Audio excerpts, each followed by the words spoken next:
students, in previous classes we have already discussed about the development of anther and the process of microsporogenesis. Okay, so today we will discuss about the structure of pollen grain and microgametogenesis.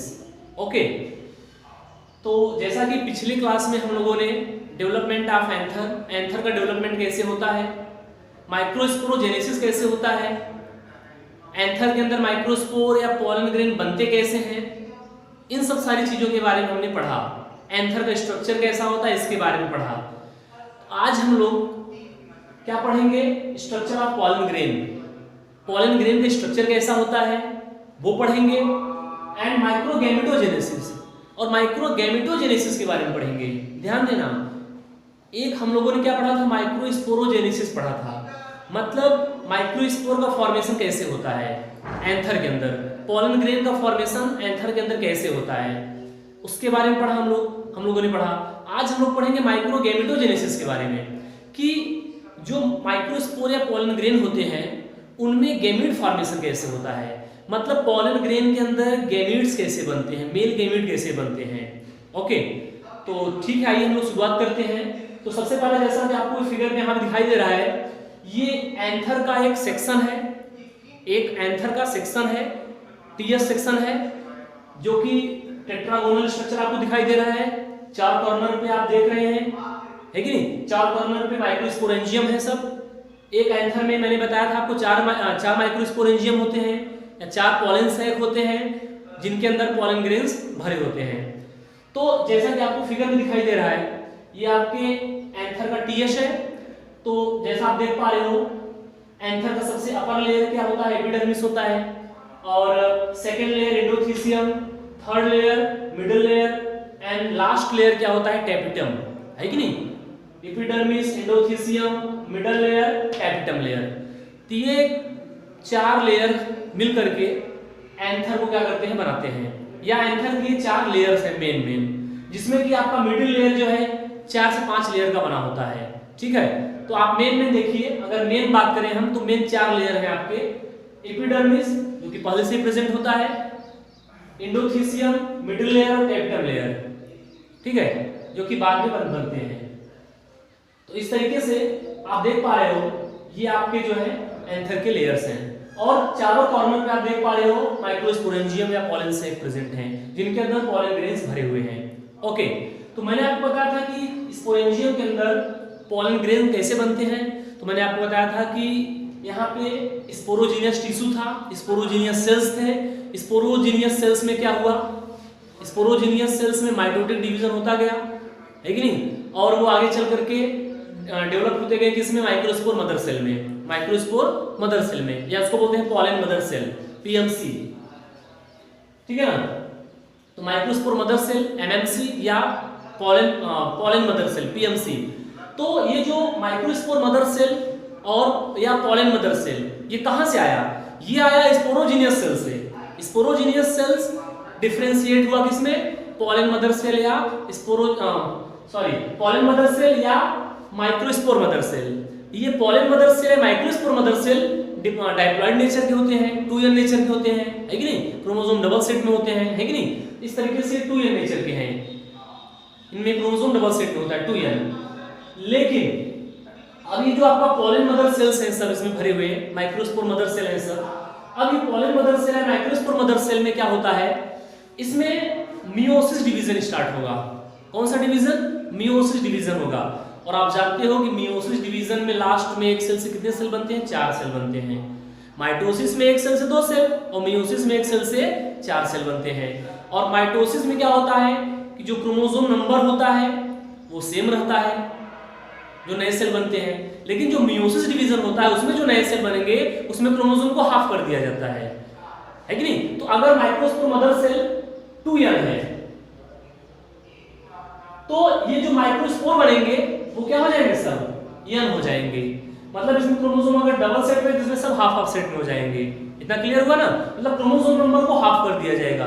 ठीक, तो जैसा कि आप यहाँ figure में देख पा रहे हो, ये एंथर का सेक्शन है जिसके सभी लेयर्स हैं, epidermis, endothecium, middle layer, tapetum layer. और चारों कॉर्नर पे आपके क्या है सर, माइक्रोस्पोरेंजियम है, जिसमें पहले क्या था, स्पोरोजिनस सेल था, जो कि आगे चलकर कन्वर्ट हो गया किसमें, माइक्रोस्पोर मदर सेल या पॉलन मदर सेल में। अब ये जो पॉलन मदर सेल्स सब भरे हुए हैं यहाँ पे, ये पॉलन मदर सेल में अब क्या होगा, मियोसिस डिवीजन होगा। अब जैसे हम एक पॉलन मदर सेल यहाँ से उठाएं, यहाँ हम इसको देखें अलग करके, तो मान लीजिए हमने एक पॉलन मदर सेल या एक माइक्रोस्पोर मदर सेल हमने लिया, तो मान लीजिए ये आपका एक माइक्रोस्पोर मदर सेल है, या माइक्रोस्पोर मदर सेल एमएमसी, या इसे हम बोलते हैं पॉलन मदर सेल पीएमसी ना। अब होगा क्या, ये क्या है, डायप्लॉइड नेचर का है। अब इसमें क्या होगा, मियोसिस होगा। क्या होगा, मियोसिस डिवीजन होगा। इसमें मियोसिस डिवीजन हुआ, और मियोसिस होने के बाद क्या हुआ, 4 सेल बन गए, और सब में क्रोमोसोम को हाफ कर दिया गया लास्ट में आकर के। ठीक है, ये सब क्या हो गए, एयर नेचर के हो गए। तो इस तरीके से सब क्या बन गए, माइक्रोस्पोर बना। अब ये जो माइक्रोस्पोर बना, अब ये आगे चलकर धीरे धीरे ग्रोथ करेगा, इसका डेवलपमेंट होगा, विकास होगा। तो अब ये आगे चलकर क्या बना लेगा, पॉलन ग्रेन बना लेगा, है कि नहीं। इस तरीके से आपका पॉलन ग्रेन या माइक्रोस्पोर बना। अब अगर हम ये माइक्रोस्पोर का स्ट्रक्चर देखें, एक अगर माइक्रोस्पोर का स्ट्रक्चर देखें हम, तो जैसा कि आपको यहाँ पे दिखाई दे रहा है माइक्रोस्पोर, तो यहाँ पे आप देख पा रहे हैं पॉलन ग्रेन है। तो पॉलन ग्रेन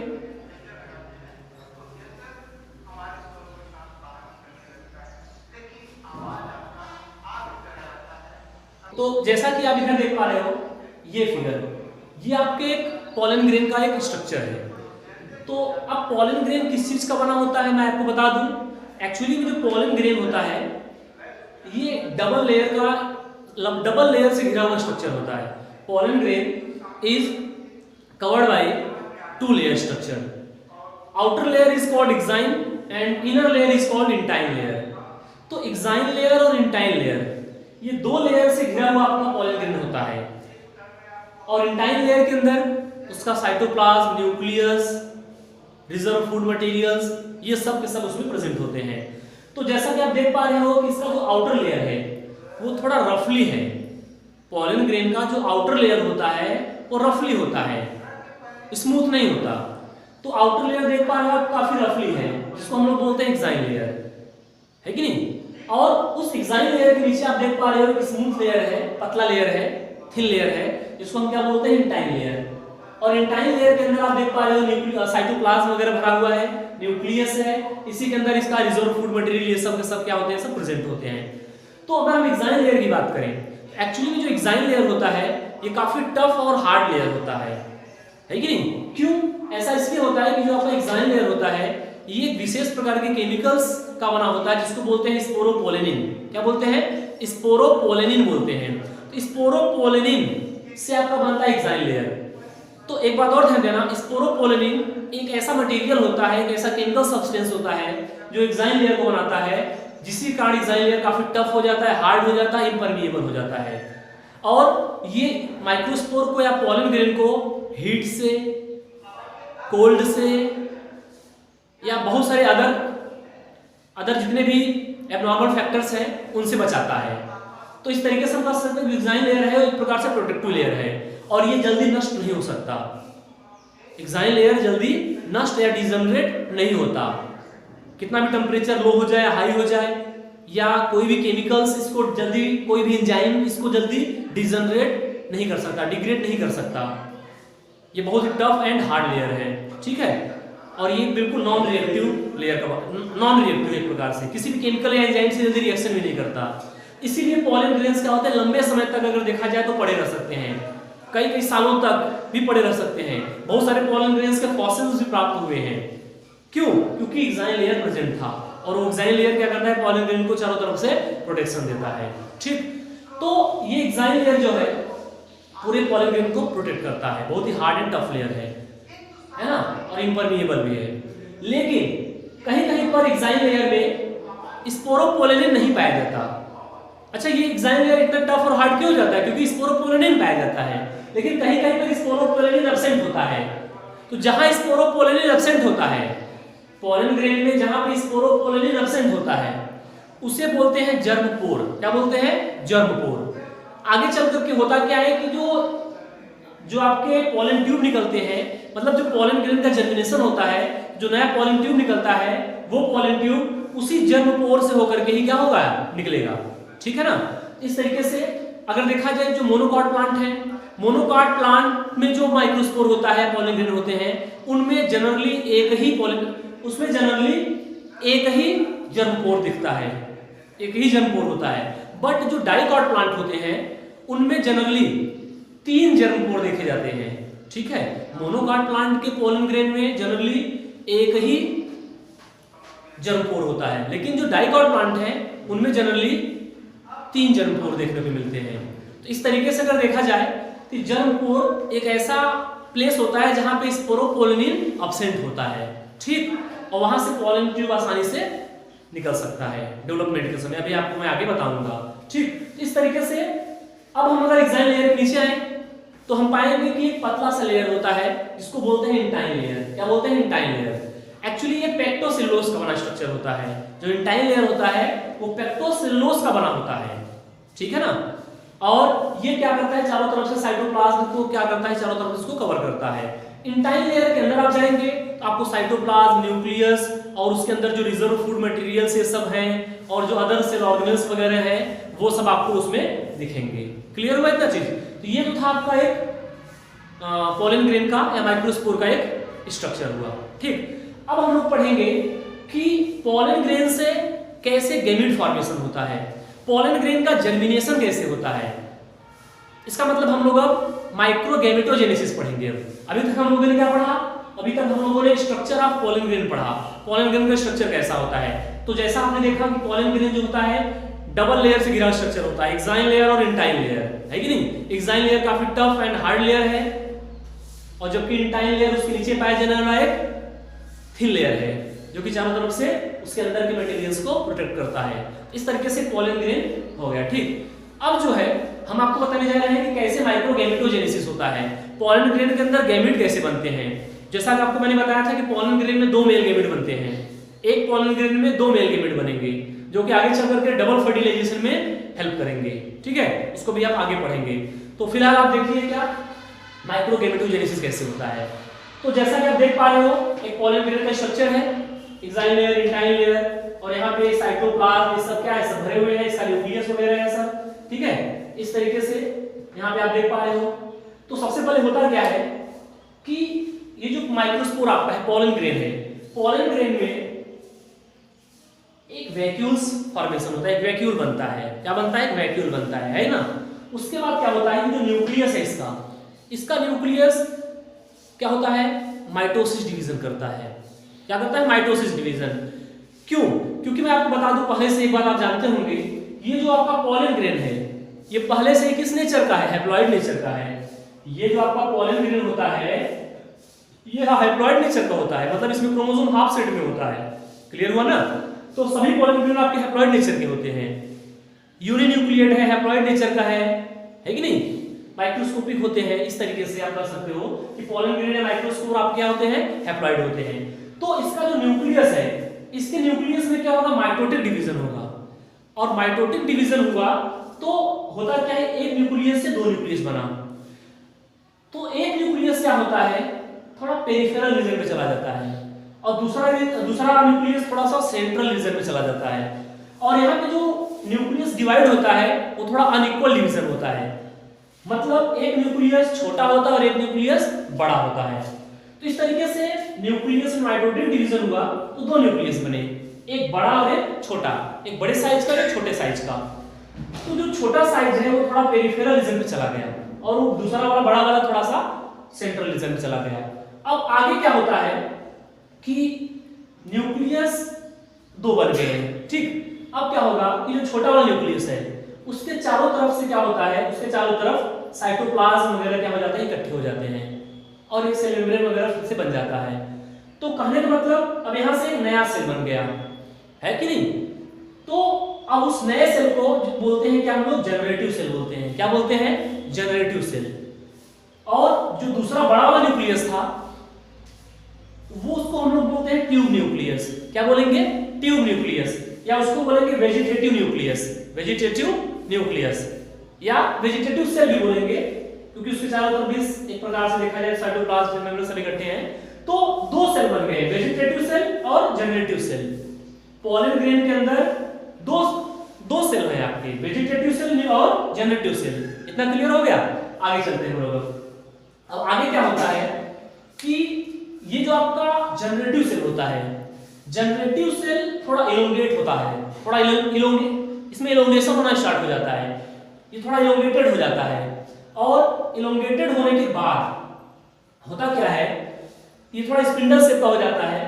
और आगे चल करके फिर यहाँ पे आप देख पा रहे हो कि जो इंटाइन लेयर होता है वो आगे चल करके पॉलन ट्यूब फॉर्मेशन में हेल्प करता है। इंटाइन लेयर आगे चल करके पॉलन ट्यूब फॉर्मेशन में हेल्प करता है। और उसमें आपका जो वेजिटेटिव न्यूक्लियस या वेजिटेटिव सेल था वो भी हेल्प करता है। तो वेजिटेटिव सेल या आपके इंटाइन लेयर मिल करके क्या करते हैं, पॉलन ट्यूब बनाते हैं। इतना क्लियर हुआ? और आपका जो जनरेटिव सेल था, जनरेटिव सेल में एक ही न्यूक्लियस था। अब इसमें फिर से एक माइटोटिक डिवीजन होगा एक बार।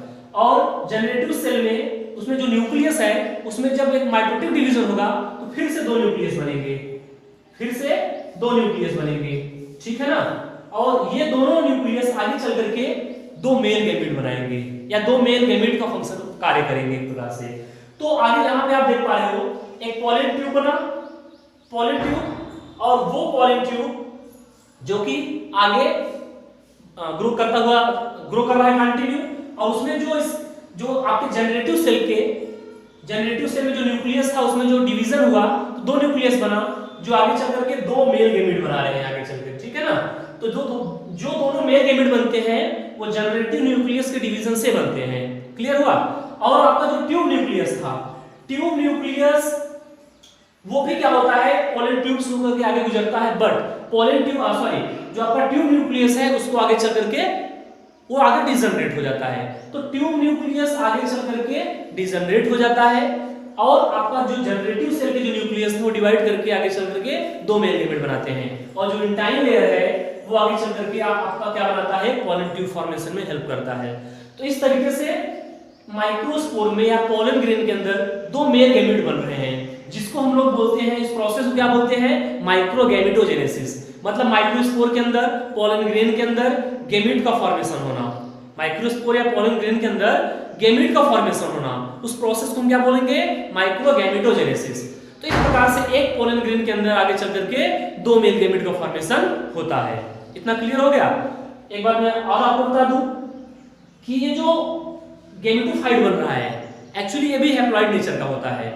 तो गैमेटोफाइट कहेंगे किसे, माइक्रोगैमेटोफाइट कहेंगे किसे, जब कोई पॉलन ग्रेन जर्मिनेटेड कंडीशन में हो।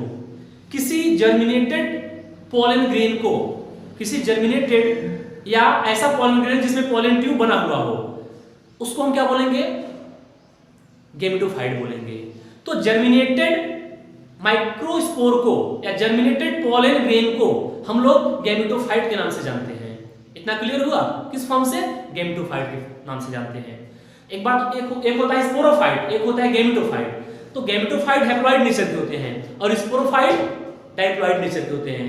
अब ये जो गैमेट बना आगे चलकर जब फर्टिलाइजेशन होगा, पहले तो पॉलिनेशन होगा, फिर फर्टिलाइजेशन होगा, फिर सीड बनेगा, उस सीड से जब एक नया प्लांट डेवलप होगा तो उसके जो रूट्स, स्टीम, लीव्स, जो बॉडी के जितने भी पार्ट्स होंगे वो सब क्या होंगे, स्पोरोफाइट होंगे, स्पोरोफाइटिक होंगे। क्यों? क्योंकि वो सब डाइप्लॉइड नेचर के हैं, है कि नहीं। इस तरीके से अगर देखा जाए तो गैमेटोफाइट हैप्लॉइड नेचर का होता है, स्पोरोफाइट डाइप्लॉइड नेचर का होता है। तो इस तरीके से आपका माइक्रोगैमेटोजेनेसिस कंप्लीट हुआ। ठीक, अब आपको जो है, अब आपको आगे क्या पढ़ना है, अब आपको आगे पढ़ना है मेगास्पोरोजेनेसिस। अभी आपने माइक्रोस्पोरोजेनेसिस पढ़ा, अब आपका अगला टॉपिक है मेगास्पोरोजेनेसिस, है कि नहीं। मेगास्पोरोजेनेसिस कहाँ होता है, ये आपके पिस्टिलिया कार्पेल में होता है। तो आप आगे आपको फ्लावर के फीमेल पार्ट्स के बारे में पढ़ाया जाएगा, फ्लावर के फीमेल पार्ट्स, पिस्टिलिया कार्पेल के बारे में। और पिस्टिलिया कार्पेल के अंदर जो मेगास्पोर बनता है, जो फीमेल गैमेटोफाइट का फॉर्मेशन होता है वो कैसे होता है, इसके बारे में आपको आगे पढ़ना है। ठीक, तो इस तरीके से ये चीज आपका कंप्लीट हुआ। ओके, तो इसको आप लोग क्या करेंगे, बुक से देख करके अच्छे से रिवाइज कर लेंगे और जो चीजें नहीं समझ आएंगी उसको आप लोग व्हाट्सएप नंबर पे आप लोग सब लोग जुड़े हुए हैं, कांटेक्ट करेंगे, है कि नहीं, इस तरीके से। ओके।